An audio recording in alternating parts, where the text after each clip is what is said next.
So I suppose it's easy enough to keep inserting obstacle after obstacle. The question is it naturally developing? And do those obstacles build on the ones that come before them? Please don't make this boring. You've got to try to make this interesting somehow. You've got to make the reader want to continue. Sure.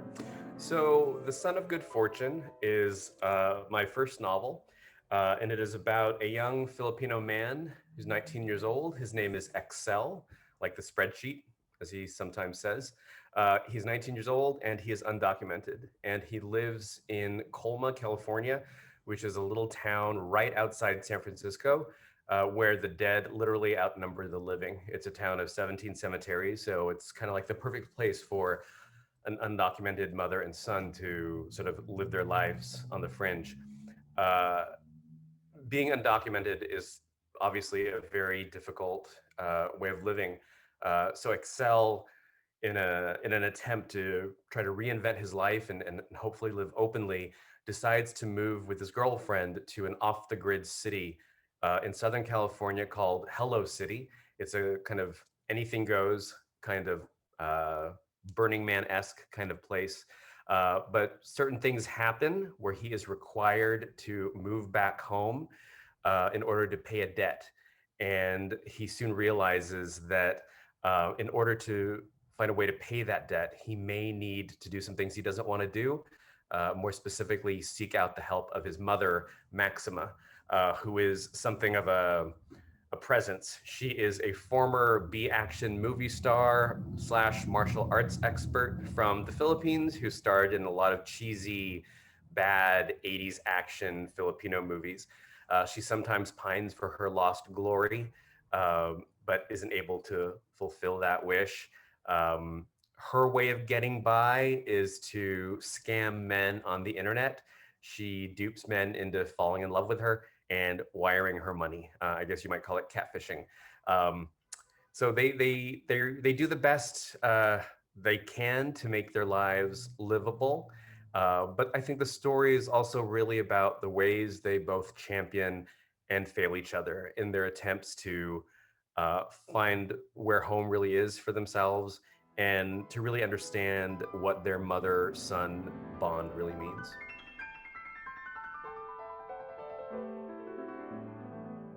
It wasn't until really close to finishing the book that I realized the book is about sonhood.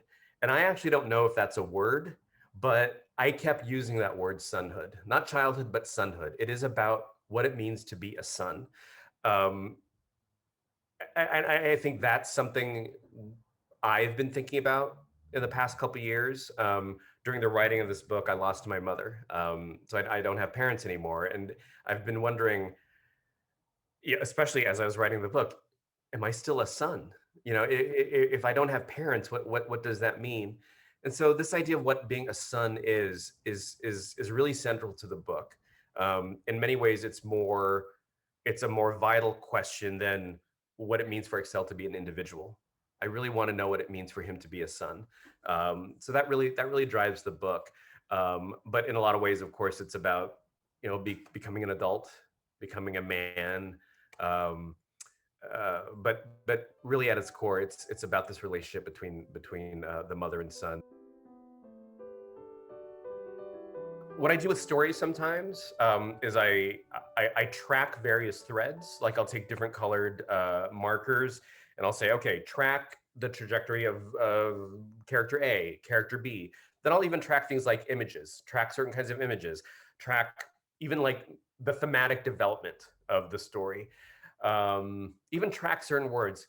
If I see these patterns that I've established, I ask myself, okay, what of these threads should be not tied together, but should be at least addressed somehow by that end, however directly or indirectly.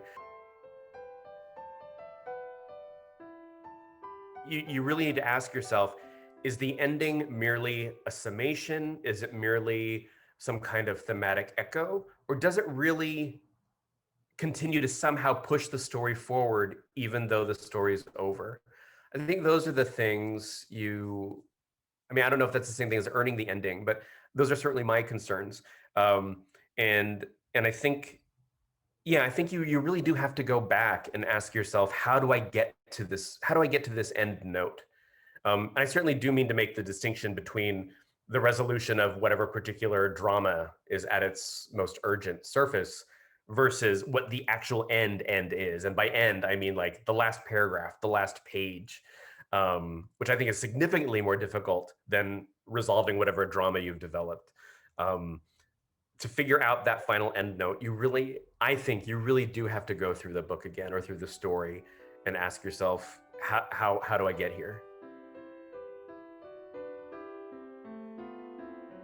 So to have a space like the Merrill House where the reason for your being there is because you write, there's it doesn't feel like pressure. It feels like I don't know, it's like a gentle push, toward the desk, toward the computer, toward the page. And knowing that there's this whole community there that supports you and believes what you're doing is worthwhile. I willingly admit I that kind of validation helps me. Yes, absolutely. Maxima would tell the story like this. She's 8 months pregnant when she boards a Philippine Airlines flight bound from Manila to San Francisco. It's her first time on a plane, in the window seat, no less. Takeoff makes her nervous, but once the plane is steady in the sky, she relaxes, thinks she might even enjoy the feeling of being in the air. She won't pay for headphones, but she watches Moonstruck. She likes Cher's movies, but not her music. On the video screen up front, manages to follow the plot even if she can't hear the characters speak. The in flight dinner is so so chop suey, salad, a buttered roll. But what she loves is eating them out of small trays with their own compartments. In America, she thinks, she will eat all her meals like this. It's a 17-hour flight. By the fifth hour, she can feel how pregnant she really is.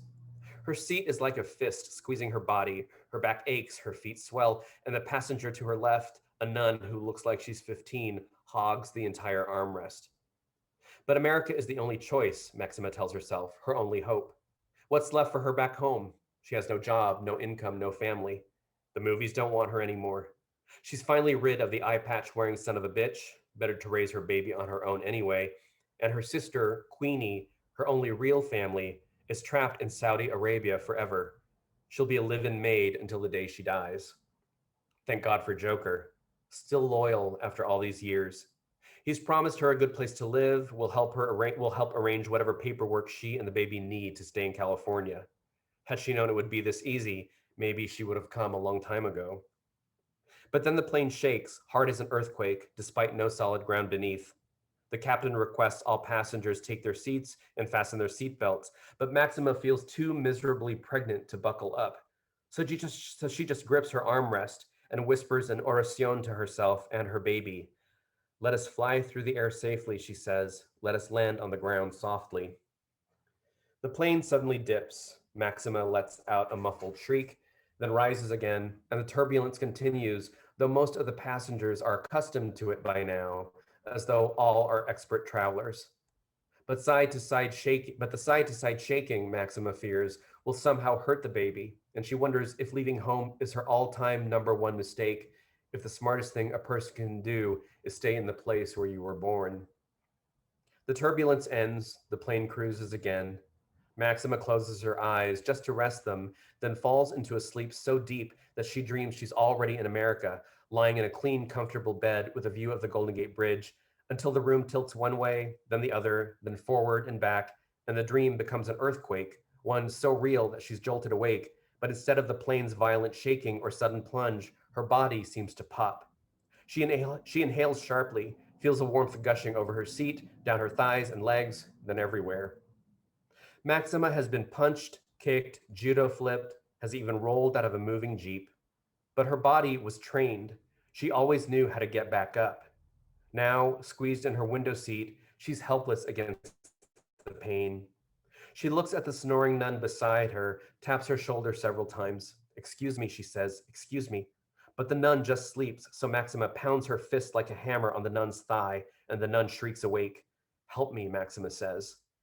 In minutes, 3 flight attendants walk Maxima to the front of the plane, where they've cleared the final 2 rows in first class. With great luck, the plane is full of nurses, Filipinos hoping for work in US hospitals, and 4 of them tend to Maxima. They give her water, dab her face and neck with cold towels, time her contractions. They come and go in shifts, except for one, a male nurse named Rocky, who has been close by from the beginning and will be there to the end. Huwag kang mag-alala, he says. Don't worry, honey, you're in good hands. He fans her with what Maxima realizes is her own plane ticket, so that she sees, flitting back and forth just above her face, her name and confirmation number, XL0426. XL, she whispers to herself. XL, XL, XL. The rhythm of the letters like an incantation, a one-word oracion. Rocky leans closer, not quite hearing her. Excel, she says, so that whenever I say my baby's name, it also means be good, be the best. She takes a deep breath, nods to herself. Excel, diba? More turbulence, a jolt, and Excel is born, his arrival the end of Maxima's story. Thanks.